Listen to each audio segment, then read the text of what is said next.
Не знам как стана това лято идея, аз започна да се гримирам много по-често. Но днес искам да пробвам един по-лек грим, който може да бъде и тежък. Може би доста от вас го знаете, понеже доста абитюрентки залагат на това. А именно опушено око. Това буквално е класика. Изглежда по този начин и е уникално. Видях го от тази маска, която супер много харесвам. Тя го прави с бронзант, но съм гледала, че други ги правят с сенки, така че аз искам да видя как ще стане с сенки. Така че нека започваме. И преди се гримирах, но преди не го снимах. Аз лично ще използвам по-леки телесни цветове, но ако вие прецените, може да го направите с по-тъмни.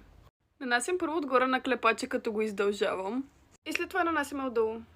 Като сте готови, взимате малко по-тъмен цвят сенки. Тук издължаваме само до средата, където сме издължили преди малко. И накрая завършваме само с хайлайтер отгоре на клепача. Като с хайлайтера може да подчертаете и да сложите отстрани.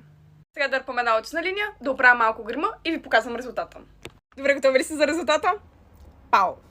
Буквално супер лесен грим. На мен страшно много ми харесва как се получи, особено преливането стана мега нежно.